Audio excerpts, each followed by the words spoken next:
जय जय श्री राधे श्याम निताय गौर हरि बोल। तो कार्तिक महीना शुरू होने वाला है, जो श्रीमती राधा रानी का अत्यंत ही प्रिय महीना है। तो इस महीने में हम कुछ ऐसी छोटी छोटी चीज़ें कर सकते हैं जिससे भगवान हमसे बहुत ज़्यादा खुश हों। तो इस वीडियो में वही सारी चीज़ें हैं, तो इसे एंड तक ज़रूर देखिएगा।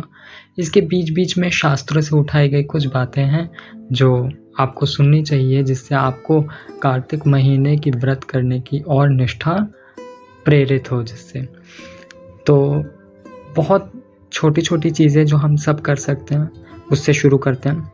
तो सबसे पहले कार्तिक महीने में ब्रह्म मुहूर्त में उठना, भगवान के पवित्र नामों का जप करना।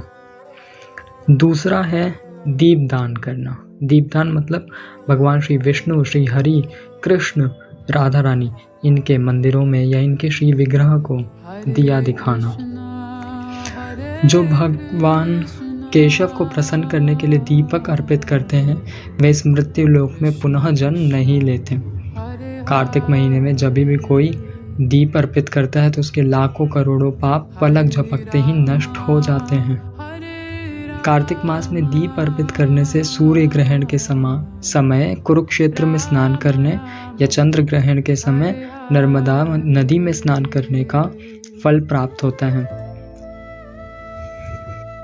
अगर कोई भगवान कृष्ण के मंदिर में थोड़े समय के लिए भी कार्तिक मास में दीपक जलाता है तो उसने लाखों कल्पों के लिए जो भी पाप अर्जित किए हैं एक ही बार में नष्ट हो जाते हैं।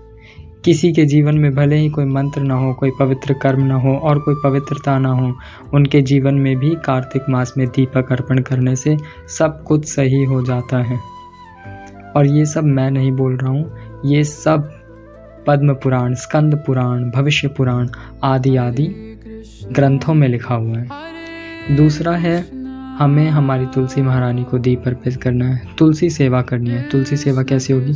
तुलसी जी को धूप दिखाकर, दिया दिखाकर, उन्हें पुष्प अर्पित करके, उनकी परिक्रमा लगा के, उन्हें प्रणाम करके, उनके पत्तों को भगवान श्री विष्णु, श्री कृष्ण के चरणों में अर्पित करके और उन्हें जल चढ़ाकर, भूल कर भी उन्हें रविवार और एकादशी के दिन जल ना चढ़ाएं। एकादशी के दिन मैया का व्रत होता है तो उन्हें निर्जला करने दें। श्री तुलसी महारानी का प्रणाम मंत्र है वृंदाय तुलसी देव्याय प्रियाय केशवस्य च कृष्ण भक्ति प्रदे देवी सत्यवते नमो नमः।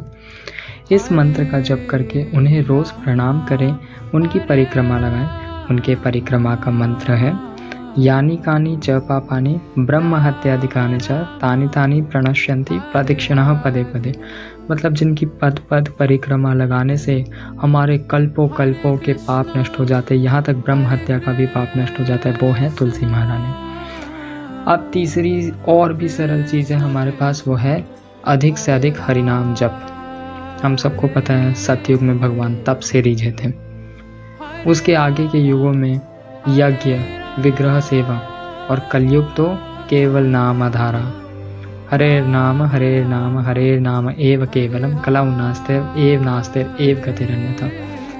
मतलब कलयुग में केवल हरिनाम, केवल हरिनाम, केवल हरिनाम। तो कार्तिक में हमें जितनी माला हम जप करते हैं उससे अधिक माला जप करने का नियम लेना चाहिए और प्रेम पूर्वक भगवान के मधुर नामों का जप करना चाहिए।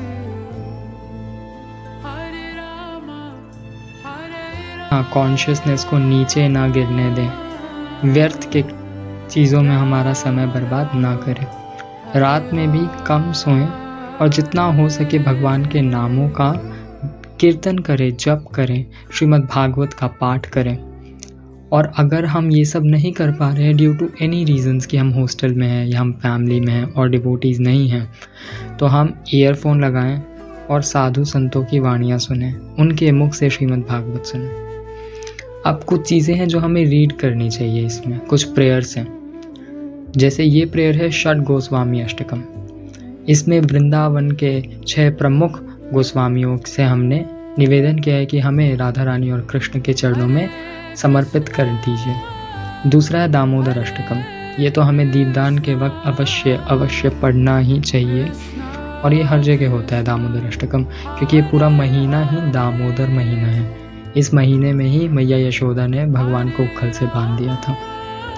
फिर है श्री राधा कृपा कटाक्ष स्तोत्र, जो भगवान शंकर ने खुद हमारी श्यामा प्यारी, हमारी किशोरी जी के ग्लोरिफिकेशन में गाया था। तो ये गा के हम किशोरी जी की असीम कृपा प्राप्त कर सकते हैं, क्योंकि ये महीना उनका फेवरेट है, इसीलिए भगवान कृष्ण का भी ये महीना फेवरेट है।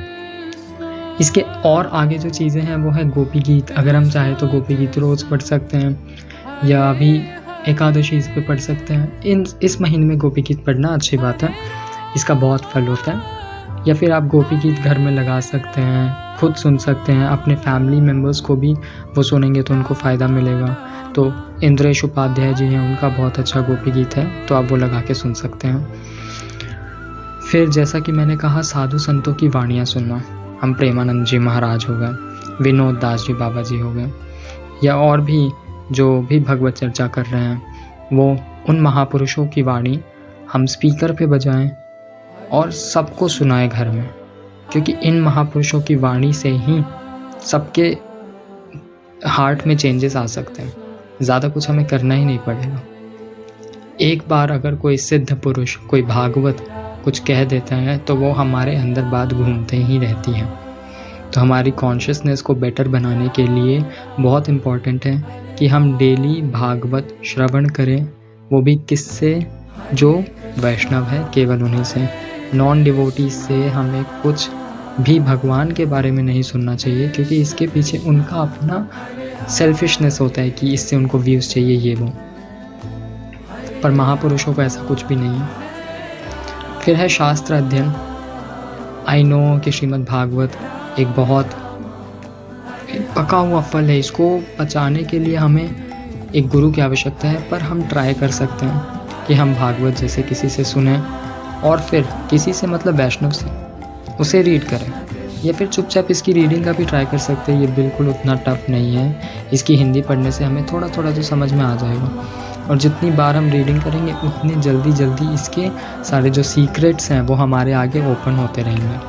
प्रेमानंद जी महाराज का अभी एक नया सीरीज़ चल रहा है, जिसमें वो भागवत के एक एक चैप्टर्स को वीडियो में डाल रहे हैं, तो वो सुनिए, उसके बाद रीड कीजिए, क्योंकि इस महीने में भागवत और अन्य ग्रंथ पढ़ना बहुत ही लाभदायक है। खास करके गजेंद्र स्तुति या गोपी गीत वाला जो चैप्टर है, पर हमें डायरेक्ट गोपी गीत वाले चैप्टर पे जंप नहीं करना चाहिए, क्योंकि हम नहीं समझ पाएंगे कि गोपियों और कृष्ण का क्या प्रेम व्यवहार है। इसीलिए भागवत शुरू से पढ़ें। फिर दूसरा है भगवत गीता। भगवत गीता तो सबको पढ़नी चाहिए, इससे हमारे बहुत ज़्यादा बेसिक्स क्लियर होंगे, हम कौन हैं, भगवान कौन है, एट्सेट्रा एट्सेट्रा। और जिसने आज तक शास्त्र अध्ययन नहीं स्टार्ट किया है, वो Bhagavad Gita as it is से स्टार्ट करें।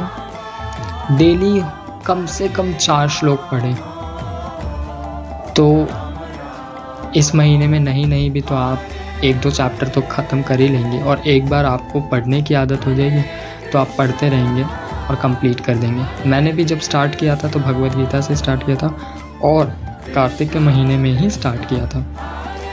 फिर है ये कृष्णा बुक, टोटली ऑप्शनल है, पर इसमें भगवान की ऐसी प्यारी प्यारी क्यूट एकदम दिल खुश कर देने वाली लीलाएं हैं, जो एज अ स्टोरी दी हुई है, तो आप कभी भी पढ़ सकते हैं।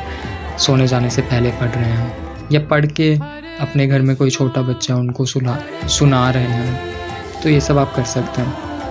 पर अगेन मैं कहूँगा, कुछ अगर आप व्रत ले रहे हैं पहली बार कार्तिक का, तो जो चीज़ें आपको मेन करनी है वो है A दीपदान, B दामोदर अष्टकम का पाठ, C तुलसी मैया को रोज़ जल देना, और तुलसी मैया को दीपक दिखाना। अगर आप इतना कर पा रहे हैं तो अच्छी बात है।